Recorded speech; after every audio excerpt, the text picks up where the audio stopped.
Put your headphones on. Now. Welcome to Dreadloop, where the silence feels heavier. It is the same handwriting, Yara says.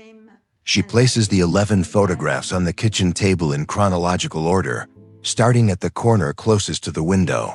1973, 1976, 1979, 1981, 1983, 1985, twice 4 months apart.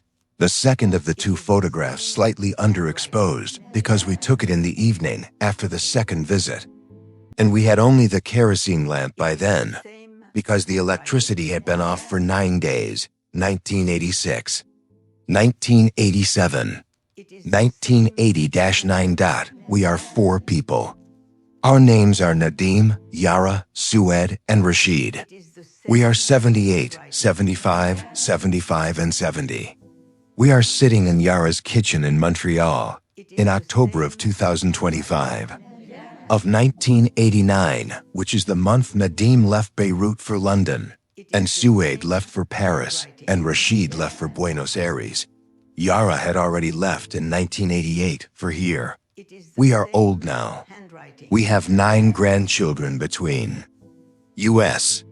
We have agreed, by phone, between countries, to read it once more, all 4 of us, while we are still capable of reading it. Yara's kettle is on. Yara has put out the cardamom coffee her mother used to make and the rosewater Mamoul, her daughter. Salwa baked this morning. Salwa is in the next room with her own children. We can hear them laughing about something none of us understand. They are speaking French. We do not all 4 speak French. This is fine. This is a story we can tell with. The door closed. It is a story we have told each other in pieces for 40 years, but never all 4 at once, not all the way through. Today we are going to do that. You should know one thing first. We are old enough now to admit certain chairs at the table are taken. At our age, you stop asking some questions out loud. You make the coffee, you set out the bread, and the question sits at the table with you, and you let it, because it has been sitting there for decades already. So, the same handwriting, 11 entries, 11 visits, 6 words. One language none of us speaks. The 4th time he came, in 1981. My mother, Nadim's mother, Adita, recognized him. 2 doors down from the Mustafa photography shop and across from the bakery whose name we no longer remember. Our grandfather Habib bought the building. In 1948, the year of the Nakba, with money he made selling cotton in Aleppo and a small inheritance from a cousin who died at sea. He named the guest house Beit al-Sa, the house of the hour, because the hour, he said, was the only thing a person could afford to give a stranger. Our parents took it over in 1968. We took it over in 1972. We say we took it over as if we sat in a meeting and signed papers. What happened was that our parents got tired, and we were the ones nearby.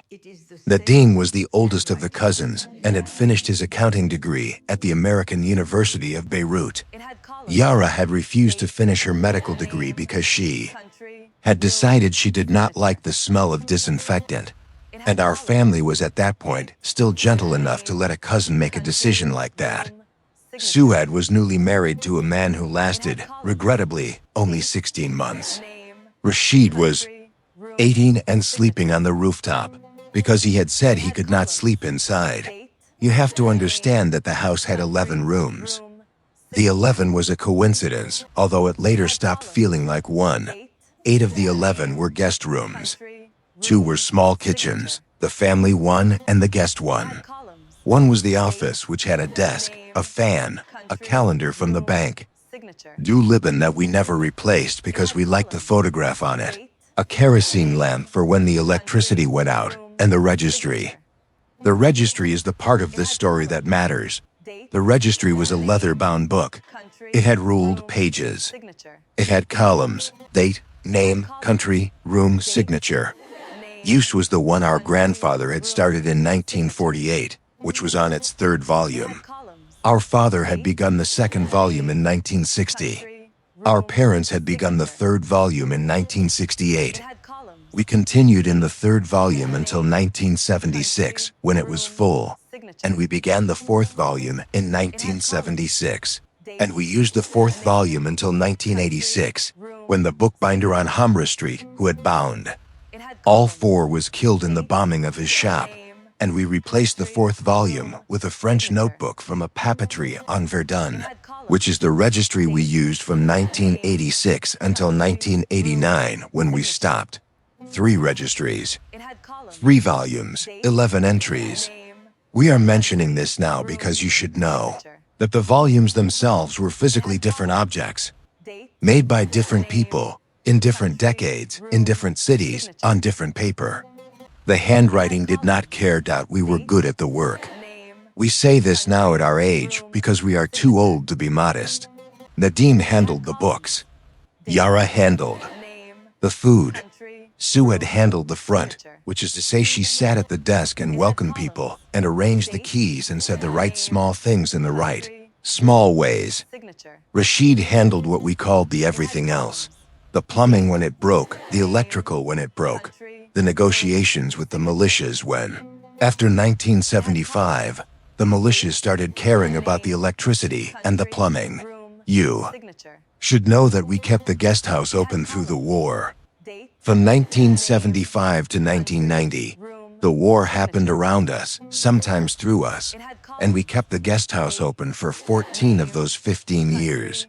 We closed for 3 weeks in 1982 after the Israeli bombardment because the front of the building was missing for 3 weeks, and Rashid did not want to take guests through a partial wall. We had 2 guests in the first month. By the end of the year, we had 30-3. We say, we kept it open, as if it were a heroic thing.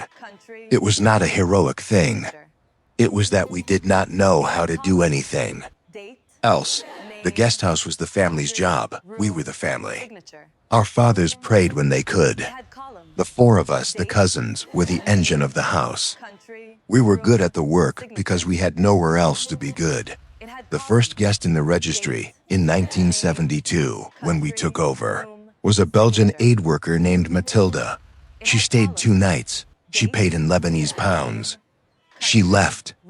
A tip. She wrote on her departure card that the cardamom coffee was the best she had ever drunk. We kept her departure card for 30 years. It is in a folder in Sued's apartment in Paris. The first guest who was not on the registry, meaning the first guest who came and signed and stayed and paid, and whose name appeared in the book with the other names, and who later we could not find when we looked for him, was a guest in 1973. We did not know, in 1973, that he was different. We thought he was a man named Mr. Aiden from Istanbul, because that was what was written on the line above his signature, in our father's hand. Our father had taken the entry, because Sued was at the bakery, and that was the country listed in the country column. We had no reason to think anything else. What we noticed, the second time he came, was the signature. The second visit was in November of 1976. He arrived at 3 in the afternoon. Sued was at the desk. Sued does not in general. We are fond of Sued. We have always been fond of Sued. She's one of those people whose memory of a face is a kind of small, precise gift she has been given. She remembered the man from the Belgian aid worker year, 3 years prior, although the registry that year was now in the second volume, and she would not, herself, have looked at the older registry without a reason. She remembered him and she sighed in her courteous way, welcome back. It has been some time. The man, she will tell you now, did not respond as if he had been welcomed back. The man, she will tell you now, looked at her in the way a stranger looks at a stranger. He went to room 3. He paid the next morning in Turkish lira. He had not paid in Turkish lira the first time. The first time, our father had recorded Lebanese pounds in our father's handwriting in the rightmost column of the registry. Sue had noticed this when she was closing out the day's entries, after the man left, because she had pulled the older volume to look up the previous visit. she noticed two other things. The first was the country. The second time, the country was listed as Turkey, but in 1973, it had been listed as Italy, although the name on both lines was Mr. Aiden. The second was the signature. The signature was identical. We do not mean similar. We do not mean as is common when one person signs his name twice. Suad placed the second registry on top of the first registry, and she placed a thin sheet of tracing paper over the 1973 signature. And she traced it, and she lifted the tracing paper and laid it over the 1976 signature. The two signatures matched in every angle, every loop, every break of the pen. They were the same 6 words, written in the same hand, in the same ink, with the same pressure. Suad did not show us the tracing paper for 2 days. She wanted, she will tell you now, to be sure she was not having one of her afternoon flares, which is what we called the small, almost imperceptible fevers Suad was prone to in the months after her husband died. When Suad showed us the tracing paper, we agreed it was odd. We agreed it deserved consideration. Our grandfather Habib used to say that a man who sees ghosts has not yet eaten breakfast. Our father had, in his lifetime, never reported a single dream. Yara had decided by 12 that the jinn her grandmother told her about over breakfast were a kind of clever literary device.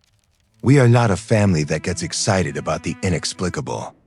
We are a family that writes things down, looks at them again on a calmer day, and then either resolves them or files them. We filed it. The third visit was in October of 1979. By then we had been at war for 4 years. By then, our parents had moved to a small apartment in Akrafia because the route between Salaam Street and our parents' old house in Fern El Chebek was no longer reliably passable. By then the Guesthouse was in some ways the safest place in our family's life, because we knew it the best, and because the guests were paying us, and because Rashid had become very good with the militias. The third visit, we were ready. We mean ready in a small, polite, professional way. We had agreed, the 4 of us, that if the man came again, Yara would be at the desk. Yara had a particular eye.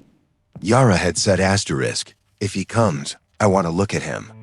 Yara was at the desk in October of 1979. The man arrived at 3 in the afternoon. Yara welcomed him. Yara took his name. Yara entered him into the registry. Yara watched him sign. Yara watched the pen move across the page.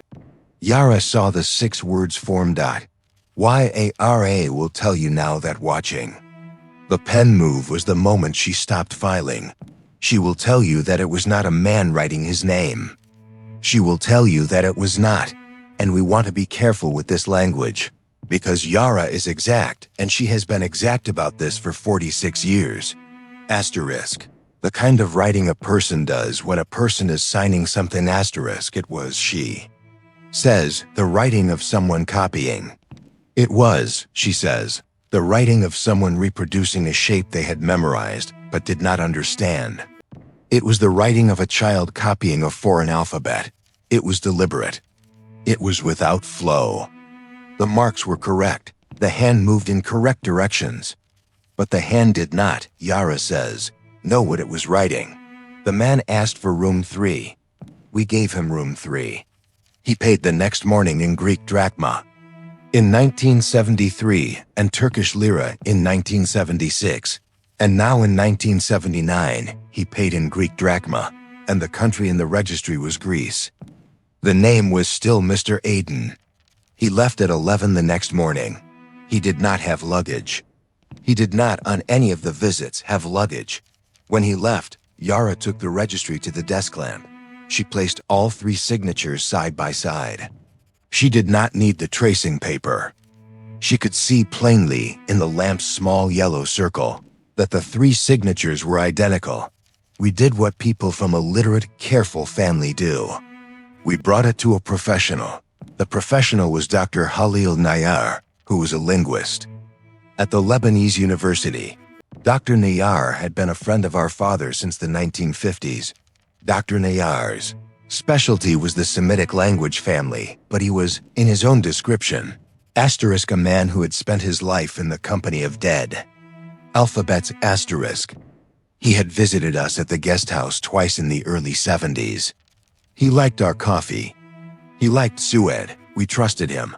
We brought him the 3 signatures, photographed by a friend with a Polaroid camera in the courtyard of the photography shop 2 doors down. We brought him in November of 1979. We sat on the small stone wall outside his office at the university because the heating had been off for 3 days and it was warmer in the sun. Dr. Nayar looked at the photographs for a long time. He said, asterisk, tell me where this comes from. We told him. He said, you said 3 visits.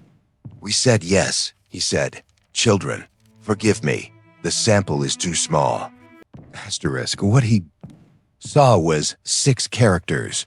Each character was discrete. Each character was made by between 2 and 7 pen strokes. The strokes were, he said, not random. They followed an internal logic. He was certain, he said, that the system was consistent. He could see the way certain stroke clusters reappeared in different positions. The system, he said, behaved like a writing system. What he did not see was any writing system he recognized. Not Arabic, not Aramaic, not Phoenician, not any Indic script, not Greek or Latin, not Cyrillic, not Chinese, Japanese, or Korean, not Tibetan, not Cherokee, not Cree, not Vair Bamum or Mandom, not any of the constructed alphabets he had studied in his free time, not any historical script attested in the corpus of dead writing systems. He had spent his career inside. He gave the photographs back. The more samples I have, the more I can tell you about the system. But the system is not, presently, a system I have ever seen. Asterisk, we should mention here, because it bears on what happened later, that we asked Dr. Nayar one more thing on the stone wall outside his office. Suad asked it. Suad asked in the way she asks things, with the half apology of a person who already suspects she is about to be embarrassed. Suad said, asterisk, Doctor, could it be a name? Dr. Nayar said, of course it could be a name. 6 characters in a stable order, repeated identically across years, written by the same hand. Of course, names behave exactly like that. The fact that I cannot read it does. Suad said, his name? Dr. Nayar said, or someone else's. People sign other people's names sometimes. People sign the names of their fathers. People sign in the names of the dead. People sign in the names of those they have loved and lost. People sign in the names of those they wish to be reminded of. Asterisk, this stayed with Sued for 46 years. He paused. He was, you should understand, a serious man. He did not like to speculate. He said, asterisk, it is also possible that someone is producing it for you. Someone who is producing a deliberate forgery would, of course, produce a system. The system would behave like a system.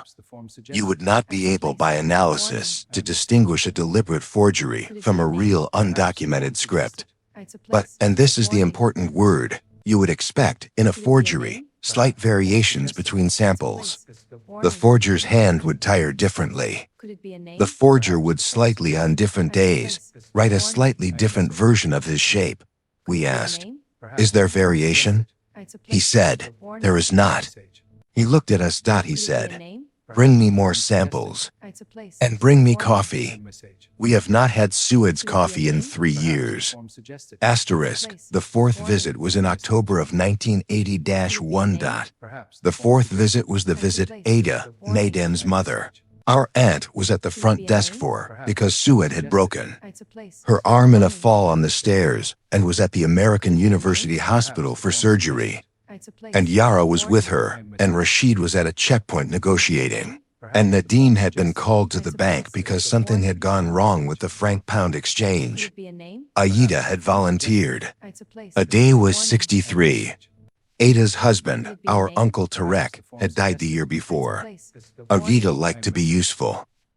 Aida did not know about the manda. We had not told her. We had not told any of the elders. The elders were, we thought, too old and too tired to need the puzzle. We had decided this together, the four of us, around the table where you are now sitting in Yara's kitchen, in the spring of 1980. We had decided that the matter was the cousins to investigate, that we would tell the elders if and when we knew something certain, and that we would not, in the meanwhile, burden them with what was, after all, only a series of identical signatures. Can see what is coming. The man arrived at 3 in the afternoon. Aida was at the desk. Aida welcomed him. Aida looked at his face for, by her later report, 2 seconds. And then Aida said, in the soft and astonished voice of a person who has just remembered something, Asterisk, I have not seen you in a very long time, my dear. Come in. Come in. Asterisk, the man took his key. The man went to room 3. The man, in the morning, paid in Romanian lei dot when we came back. That evening, Aida told us only that a Mr. Aiden had stayed in room 3, that he had been very quiet, and that she had liked his face. She did not say anything else. She did not say I have seen him before. She did not say I have not seen you in a very long time. She did not say, when we asked her gently in the kitchen, what we had heard her say at the desk. She said, with the small, dignified firmness an aunt of 63 uses when she does not want to discuss something, that she did not remember saying any such thing. This is the part of the story we have not, in 40 years, agreed about. We are saying it here, on tape today, because we are old enough to admit we did not agree, and that we still do not agree. Nadim believes Aida recognized the man, because Aida had, before her marriage, before any of us were born, encountered him.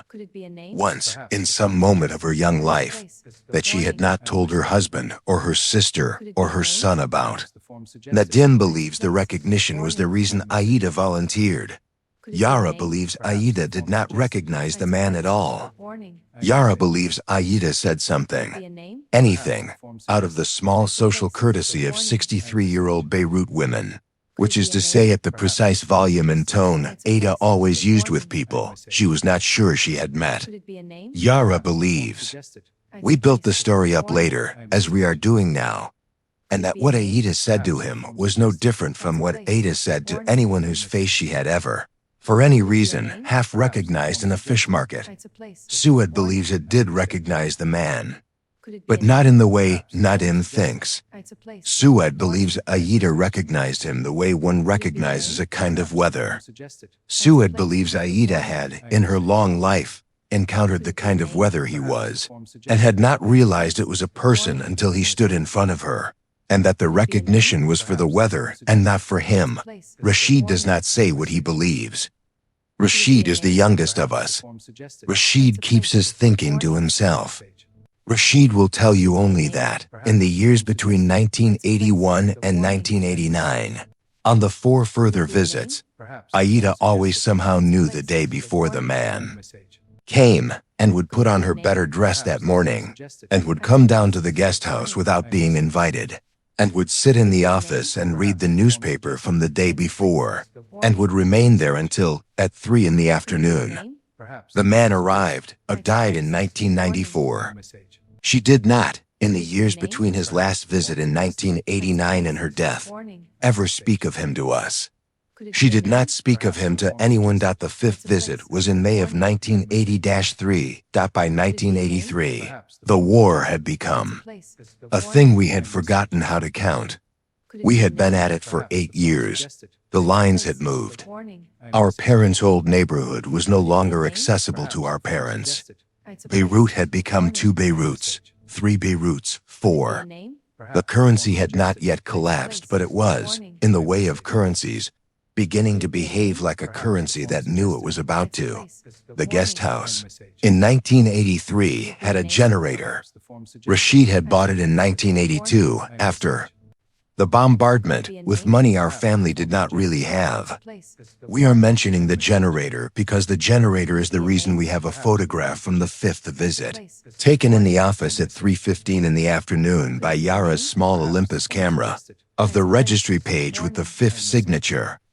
On it, the generator was running. The light was bright. Yara had, by 1983, made a habit of photographing the page each time the man came. The fifth visit was unremarkable. He arrived at 3. He took room 3. He paid the next morning in Yugoslav diners. He left at 11. The 6th and 7th visits were the ones we have since 1985. Called the doubled visits. He came in May of 1985. He came again in September of 1985. We had never before seen him in the same year twice. We had grown to expect him every 2 to 3 years. The doubled visit was the first of the patterns we had no framework for. You should also know that the second visit, in September, was the visit on which the entry, just once, contained 7 words instead of 6. We mean this carefully. We mean the first 6 characters of the September entry were identical to the 6 characters of every prior entry.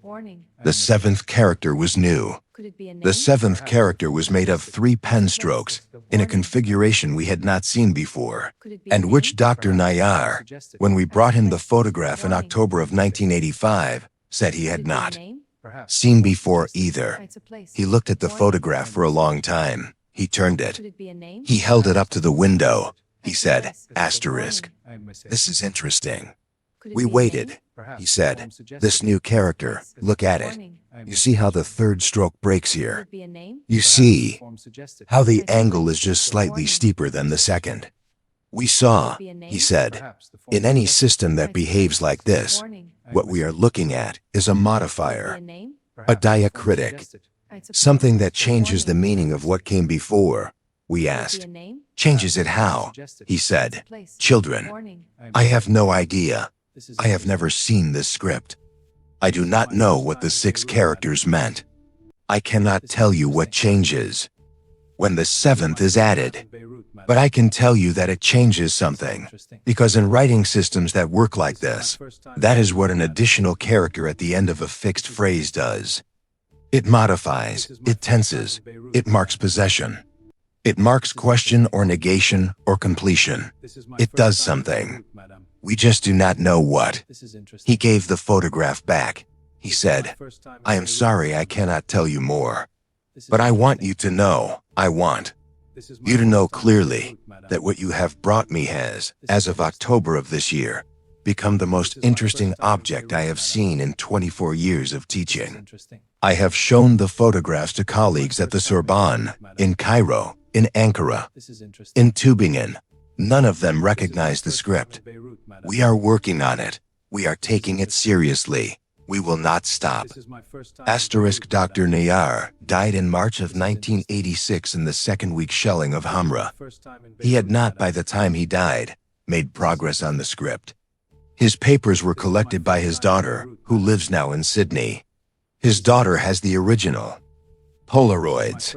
She has, Sued has been told, written to the Library of Congress about them, and they wrote back politely. And nothing has happened since. We continued to record the visits. We continued to photograph the entries. After Dr. Najjar's death, we did not, for some years, bring the photographs to anyone. We did not know who to bring them to. The university, we were told, had quietly closed the project after his death. There was no one to inherit it. The war, in those years, was a different kind of everyday. We did not move through it the way. You might imagine, watching films later, we made the bread. We made the coffee. We collected the rents from the small commercial tenants on the ground floor. We negotiated, when we had to, the cost of generator fuel, the cost of bottled water. From the tanker on Hamra, the cost of bread when the bakery was closed for the week, which it was sometimes for the weeks the bakery's owner was inside his own basement with his daughters. We did not, in those years, think about the man's visits as the most important thing in our lives. We thought about them as one of the steady things, like the calendar from the Bank du Liban, like our grandmother's recipe from Lukia, like the corner of the building where the morning light came in. The visits were one of the regularities. The war moved around us. The visits did not. This is perhaps what we mean when we say we filed it. We filed it the way one files a thing that arrives reliably and asks for nothing. The man, in his way, was easier than most of our guests. He paid. He did not break things. He was courteous to the staff. He occupied the same room each time. He did not ask for extra towels. The mystery of him was, in the day-to-day, a small low hum we worked above. It is only now, sitting in this kitchen, with the photographs in front of us, that we are letting it become the loud thing it perhaps always was. You should know what we did with the photographs in those years. We held them. We talked about them at night, when we closed the guest house, sitting on the rooftop where Rashid used to sleep before he was 30. We compared them, we laid them out on the rooftop floor under the low Beirut moon, and we tried, in a way that you may find foolish, to find a pattern in the times of his coming. We failed. We tried to find a pattern in his payments. Lebanese pounds, Turkish lira, Greek drachma, Romanian lei, Yugoslav dinars. By then we had Yugoslav dinars and Bulgarian lef and Hungarian forint. We failed. We tried to find a pattern in what he was wearing each time, because Suad had, by then, written down each visit's clothing on the back of the entry photograph. The clothing was always different. The clothing was always plausible for the season. The clothing did not patter. We tried once to ask him a question. This was Yara. This was the 7th visit, in 1986. Yara was at the desk. The man arrived at 3. Yara had decided that morning that she would ask him, in the most courteous voice she had, whether he had stayed with us before. She did. She asked him. She used the formal phrasing. Asterisk and Mr. Aiden, have you had the pleasure of staying at the Beit Al-Sa previously? Asterisk, the man Yara will tell you now, looked at her with the polite, tired face of a man who has been asked the same small question by hotel staff thousands of times in his life. He smiled. He said, asterisk, this is my first time in Beirut, madam. Asterisk Yara took his key off the hook and gave it to him. Yara watched him walk to room 3. Yara entered him into the registry. Yara photographed the entry. The entry was identical, again, except for the 7th character, which was now there as well, and which was, Yara would later say, slightly deeper in the page than the first 6, as if the pen, for the 7th, had pressed harder. The 7th character did not appear in the 8th, 9th, 10th, or 11th visits. Just the once. Just the September of 1985 and the November of 1980-6. After 1986, the 7th character was gone. It went back to 6. We do not know why it appeared. We do not know why it stopped appearing. We do not know what it was a modifier for. We do not know what it modified. We have lived with this, you understand, at our age, the way one lives with a chronic mild back pain. It is not the most important thing in our lives. It is simply with us. At our age, you stop asking some questions out loud. You make the coffee. You set out the bread. And the question sits at the table with you, and you let it, because it has been sitting there for decades already. The 11th visit was in April of 1989. It was the longest visit. He stayed 4 nights instead of 1. You should know that this visit was the one Rashid was at the desk for. It was the only visit any of us spent meaningful time with him, because he did not come down for meals on the 1st or 2nd day. And on the 3rd day he came down and asked Rashid, in courteous English, whether he might have a glass of water. Rashid brought him the water. Rashid sat with him for, by Rashid's count, 11 minutes. We are going to tell you what Rashid says happened in those 11 minutes. We are going to tell you with the small caveat that Rashid, when he tells this story, has always been the one of us most willing to be wrong about it. Rashid will say at the start of the story, asterisk, you should know I may have made some of this up. I am old. The story is old. I have been telling it to myself for 36 years, and the telling you understand becomes the thing.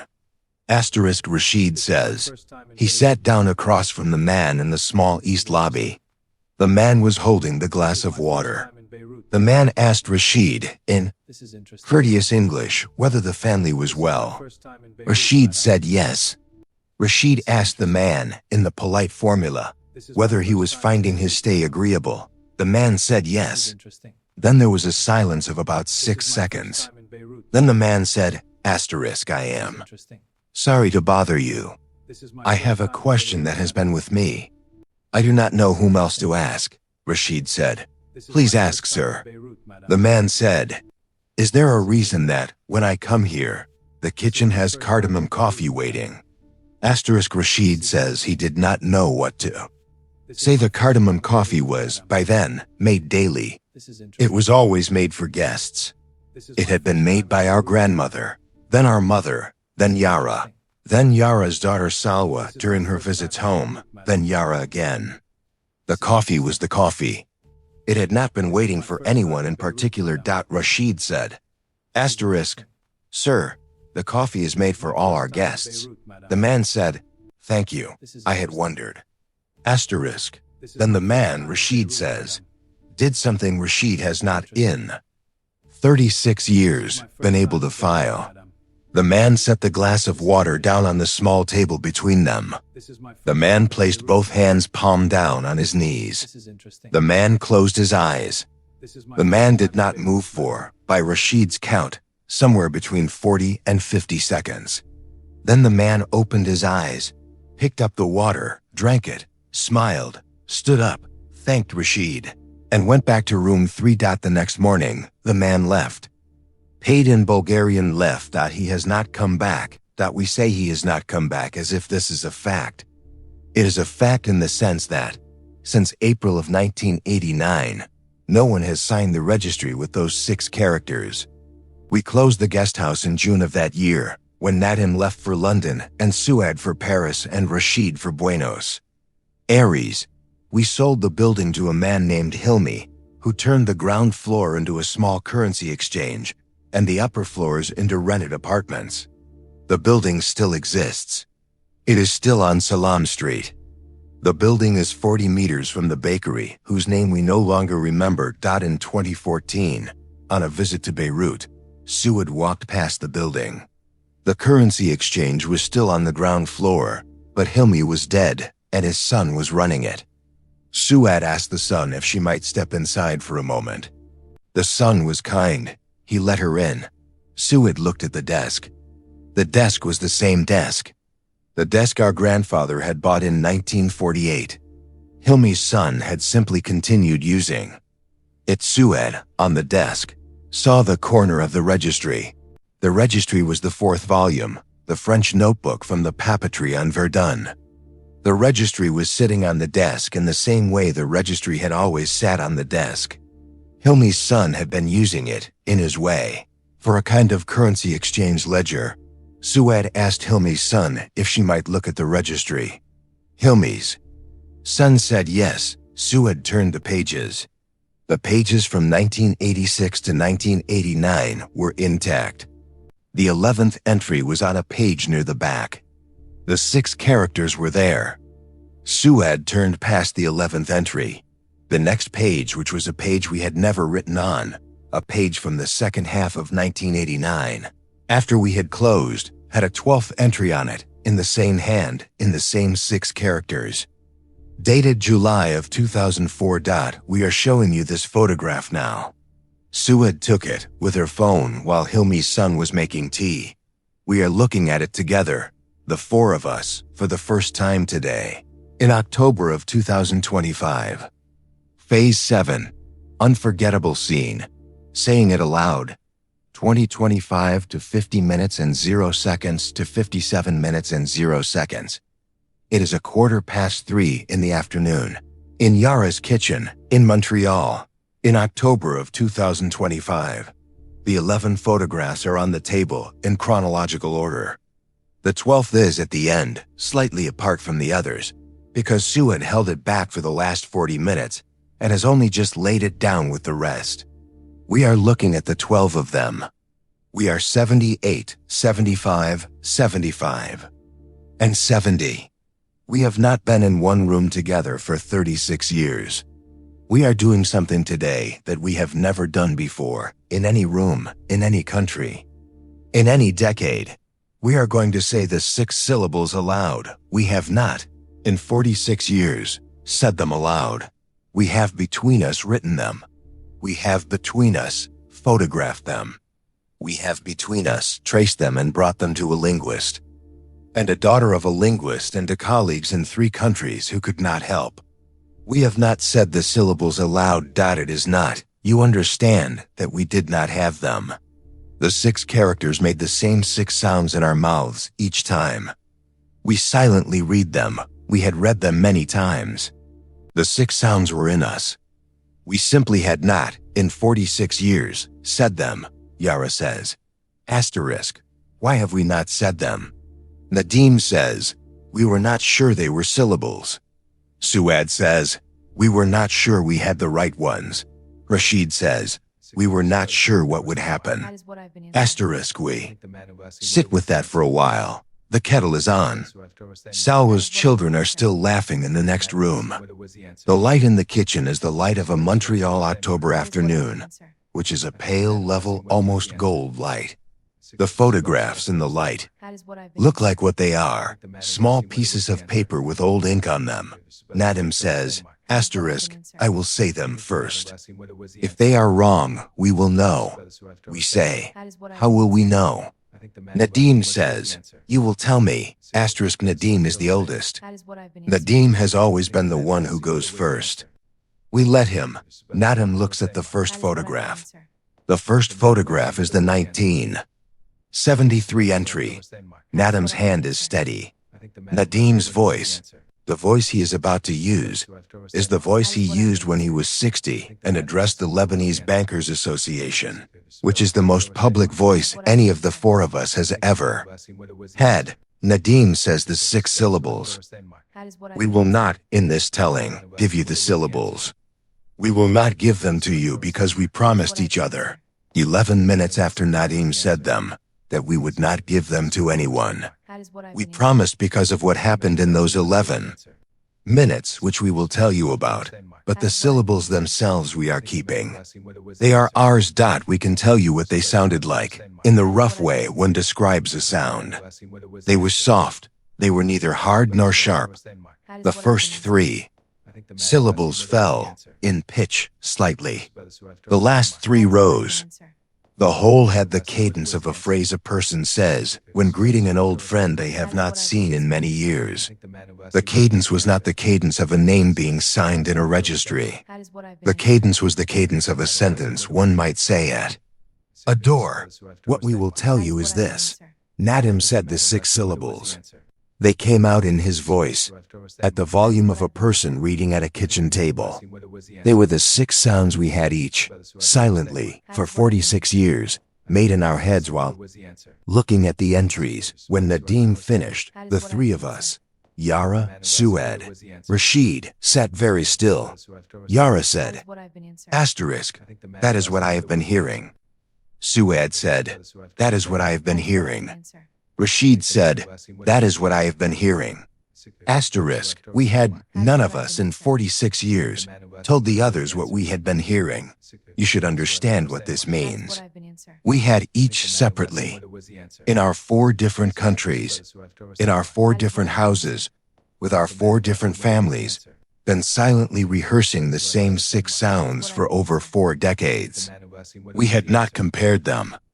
We had been sure, each of us, in the way one is sure of a private thing, that our version of the sounds was the correct one, and that the others, if asked, would have slightly different versions. We had not asked. We had not between us in 46 years asked. When Nadim said them, all 3 of us recognized the same sounds. It is not a hard thing to agree about 6 words. It is the only thing the 4 of us have ever agreed about, completely. We sat at the kitchen table. The kettle clicked. Salwa's youngest came in, looked at us. 4 old people, 12 photographs, the 4 of us silent, and went out again. Without speaking, she is 6. She is wise enough already not to interrupt elders who are doing nothing. Yara said, asterisk, should we say them again? Nadim said, we have said them now. We do not need to again. Sued said, what was the 7th character? 4? Nadim said, I do not know. I have not, in 40 years, known, Rashid said. It was a question mark. Asterisk, we turned to him. Rashid said, in the small, precise voice he used as a child when he had decided something on the rooftop and would not be moved from it. Asterisk, in the 2 visits where the 7th character was there, the 2 visits I was thinking about most, in 1985 and 1986, I think the 7th character was a question mark. I think the man was asking whether the answer was still the same, Yara said. What was the answer? Rashid said, I do not know. I think we were the answer. Asterisk, we sat with that dot we did not, in the kitchen, in the afternoon light, decide whether. Rashid was right. We did decide one thing. We decided that we would, between the 4 of us, hold what we now had. We would not publish the photographs. We would not write the article we had, at various points over the years, talked about writing. We would not bring the registry to a new linguist. We had said the 6 syllables aloud between the 4 of us. And the 4 of us had heard the same 6 sounds. And the 4 of us, for the first time in 46 years, had agreed. That was the thing we had been waiting for. That was the part that was ours. Phase Y. Calm exit. Why, we are not going to tell you, in this telling, what we think it was. We are old enough not to need to. We will tell you that on the night of October the 11th, 2025, the 4 of us sat in Yara's kitchen until 11 at night. We ate Salwa's mamu. We drank cardamom coffee. We talked about our grandchildren. We talked about Aida and our parents and our grandfather Habib and the bakery on Salaam Street, whose name we still cannot remember. We talked about other things. We said the 6 syllables once. Between us, on October the 11th, 2020-5. We have not said them since. We have decided we will not say them again. We are keeping them. If you have read or heard 6 syllables somewhere in your own life that you have been silently rehearsing for years, in a language you do not know, please write them down. Please show them to a linguist. Please ask a relative if they have heard the same. We are only telling you our story because we believe now that there are perhaps other tables in other countries where 4 old people are sitting in their kitchens with 12 photographs and they have not yet, between them, agreed. When you agree, you will know. The kettle is on. Salwa's children are laughing in the next room. The light in Yara's kitchen is the pale level light of a Montreal October afternoon. The 6 syllables sit at the table with us, and we let them, because they have been sitting there for decades already. That is the end of the story.